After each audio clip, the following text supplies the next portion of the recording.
we're trying to do is survive. Nothing's gonna stop me from trying. So wonderful to meet both of you. Congrats on season 2 of Silo. This show is phenomenal, and these episodes are really something. I got to binge 1 through 9, and we can get into spoilers, but I want to only talk about up till episode 8. So before we get to talking about the show, I just want to do something fun. If you were stuck in a silo and had a hidden stash of contraband, what would it be, and what would you risk getting in trouble for, basically? Gosh, that's a big question. It is, yeah. Hidden stash of contraband. So, me or my character? You, if you were stuck in a silo, let's just say that. Yeah, broadens things. What would I collect? I mean, I love the idea that they have, that obviously people brew alcohol, but there are a few people who've got the old time alcohol. So like if it's the old time alcohol and they've been down there for 160 years, I mean, now when you go to Edinburgh, they got them old whiskies that sometimes it's like, oh no, for like that much, it's like, I don't know, £1,000 or something. So obviously the monetary value, but imagine having that and you're like, do I open it? Do I open it? What can I sell it for? So yeah, maybe, if you had a bottle of a bottle of whiskey from, they call it in the silo, they call it from before times. Yeah. But even though I think in the silo, sometimes when they have stuff, people say it's from before times and it ain't. Just like today. Do you know what I mean? Yeah, this is a genuine bottle of 250-year-old whiskey. Someone made it last year. Yes. I mean, I suppose I although they already have it in the silo, this sort of stash of books and picture books and information from the past. I think, I think Walker would kind of keep some kind of thumb drive with, photographs and testimony from the history of the silo that put everything in perspective. But of course, if she had that knowledge, that would be the most dangerous knowledge to have. But it would also it would keep her going if she felt she could hand that on to somebody. Mm-hmm. Yeah, to have that sort of sentiment drive you. Yeah. Yes, a sense of history, because I think that's important now as well, that that's one of the most precious things we have is our knowledge of history and the ability to put contemporary times in context of things that have happened before. Yeah. So getting into the episodes, again, just up till episode 8, I love this show, and I love the dynamic between the two of you. And I noticed with Harriet, we see with your character, Harriet, we see a very complex layer to Walker unfold following the loss of Jules and the potential loss of Carla. As she's forced to work with Bernard, how does this shape her perspective within the silo and even influence her decisions as the stakes get higher? Well, I think that for Walker, she's quite frequently, she's cursing herself for being so dumb. She makes this mistake and she finds herself, tricked into something. And it's because of love again, that love has made her irrational and out of control of her life, which is true, isn't it? And so it's very human to do that. And at the point of that happening, she doesn't know she's going to be able to right the wrong.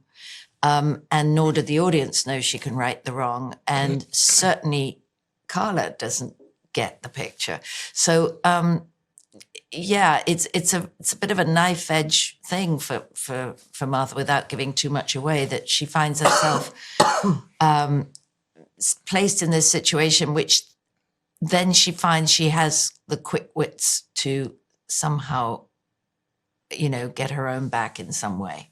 And make things right. Yeah, and Claire, Walker tries to really get Carla out of detention, but she's put through the ringer most painfully. We see, what's happened to her. What internal conflicts can you tease as Carla contemplates her next steps, and how does that really crystallize in her character's journey this season?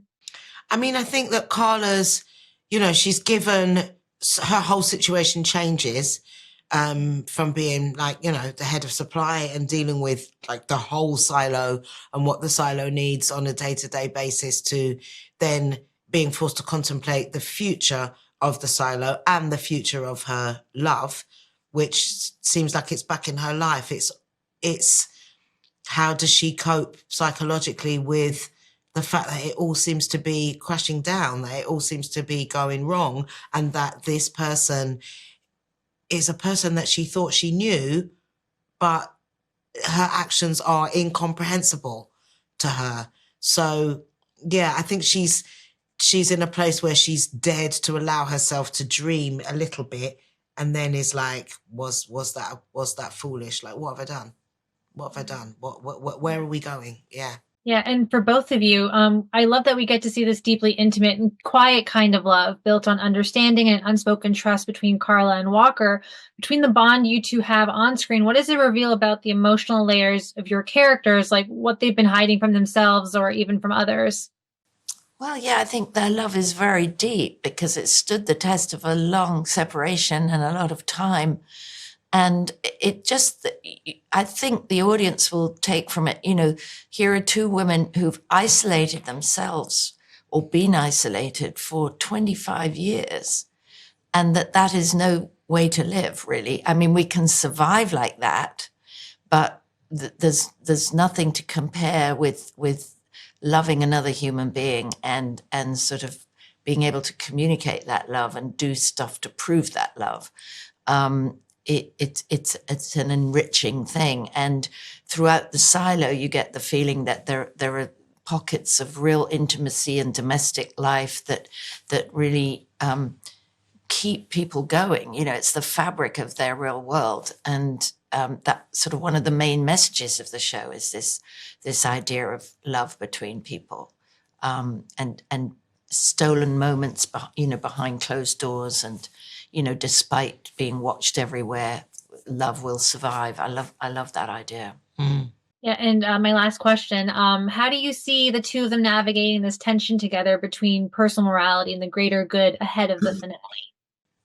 I think that I think Carla is hoping that whatever they do to serve the greater good that they can do together, even though it kind of, it's probably in her heart, she thinks it's too much to ask. It's probably impossible.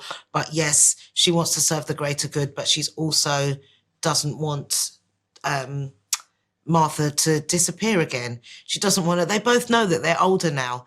They both know that, the world is for the young. And so why we wasted all that time. Let's not waste any more time. But as you say, they want to serve the greater good. They want to ensure that there is a future for those young people. But yeah, everybody wants to be loved. And there's so much unexpressed that it's, I think Carla especially just would like some time to express that, knowing that now is not the time. And we really do not have the time. So. There is a moment in season 2 where it's very clear that the person with the sort of who needs being reminded, of what's at stake is Martha. She's the one who might sort of make stupid mistakes because of love, whereas Carla says, look, we've got to operate separately. We might not want it, but, we've got to do this I think Martha's the fluffy-headed one in that situation, and Carla's the practical one just in that situation, which is an interesting dynamic. And it's a beautiful relationship, and I can't wait to see the rest of the season. But Harriet and Claire, thank you so much for your time today. I'm so excited for everyone to watch the show and finally get to see Silo season 2. Thank you. Thank you.